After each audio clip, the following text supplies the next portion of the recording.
From the Perk Studios in Oklahoma City, this is the Press Row. I'm Jenny Carlson, here with our substitute this week, Mike Sherman, sports editor here at the Oklahoman, standing in for Barry. We're going to do our 5 and 5 segment. It's 5 topics in 5 minutes. Let's get right to it. How about this one to start, Mike? Your lasting impression of the Super Bowl. It should be on the field. It was a great game. I mean, a great game. And I'm old enough to remember when we never had great games in the Super Bowl. I can't remember the last bad one we had. But the lasting impression for me is Tom Brady's wife waiting for an elevator with a video camera on her. She's a supermodel. People have phones now with cameras that get pictures of you and record what you say, watch what you say. It just didn't shake down, and that's what we're talking about 3 and 4 days later. That's right. Giselle opened her mouth and everybody listened. You know, I think my lasting impression, while there's been a lot of stuff off the field, the last play to me said it all. The Patriots were just that close to making that Hail Mary work. Rob Gronkowski, the guy with the bad ankle, he nearly reaches out and gets that ball. I mean, that's what that type of game was. It was just that close, inches. I think that was, for me, the lasting impression. But what a great game, all the way around. Hey, remember when some kids got suspended for doing the Tebow in the middle of class, in the middle of the hallways and being disruptive? Now people are doing the Brady, sitting, plopping down, with their hands like this, praying. That's another lasting impression. There you go. All right, here's another topic for you, Mike. Do the Thunder deserve All-Star Game reserves? Maybe we should ask, how many All-Stars do the Thunder deserve? Let's see. Dwight Dobb, strength coach for the Western Conference All-Star team. Oh, now we're going the full bench. Scott Brooks is all but sewed up the Western Conference coaching honors. So now the question comes, what about Russell Westbrook? Of course. He's going to get it. Hey, Darren Williams, he's took the last train to the coast, the East Coast. He's not in the conference anymore, playing for the lowly Nets.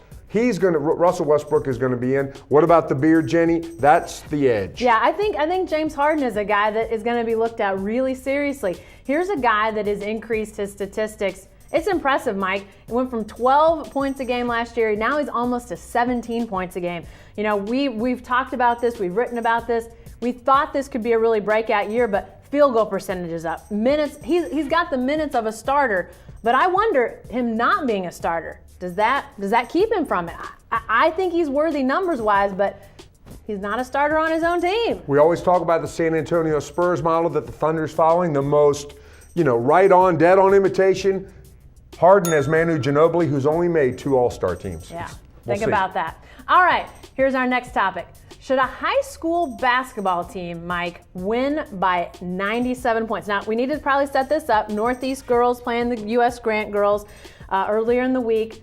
Northeast beats U.S. Grant 110-13. What do you make of this game? I make it that the coaches have no imagination. They think that you have to not shoot, that you have to play some sort of distorted version that embarrasses everybody. Listen, get a foot in the lane. Play a zone defense. Allow your center to bring the ball up court. Don't press. They say they run out of options. I don't believe it. I just think they ran out of imagination. There were things that the coaches in that game could have done to hold down the score.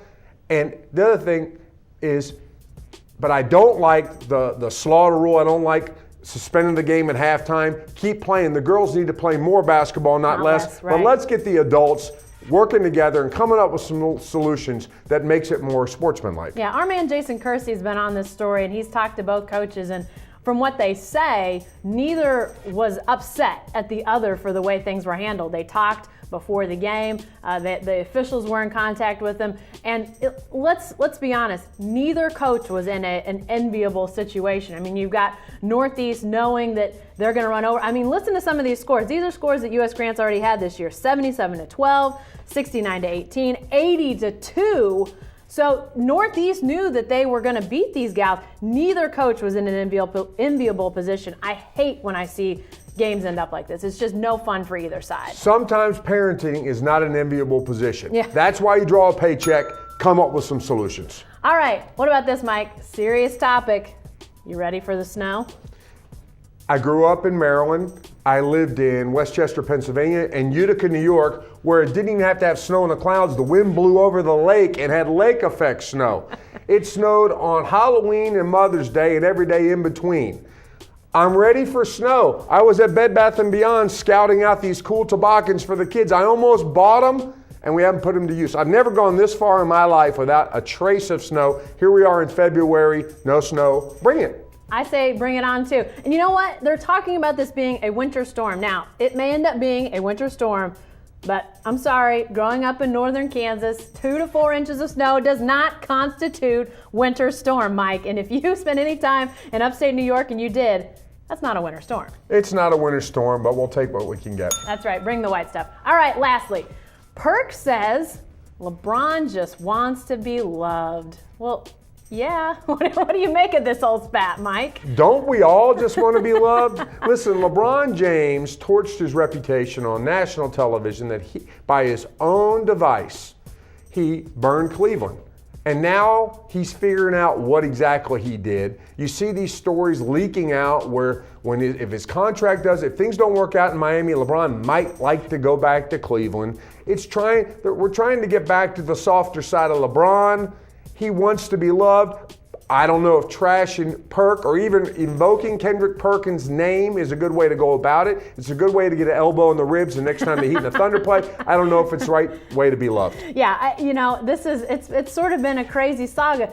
The dunk that started it all happened more than a week ago. This was everybody's seen it. Blake Griffin dunking on Kendrick Perkins in the game out in LA, and the ripples still continue. We're more than a week later. I think it's going to continue through the rest of the season. The next time the Thunder plays the Clippers, every time the Thunder plays the Heat. I mean, this is a storyline that continues. And Mike, we've talked about this.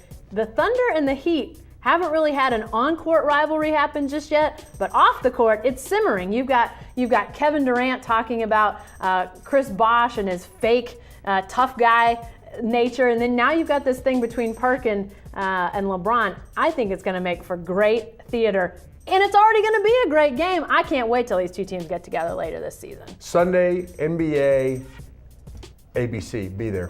All right. Be sure to stay with the best coverage team anywhere at newsok.com and every day in the Oklahoman.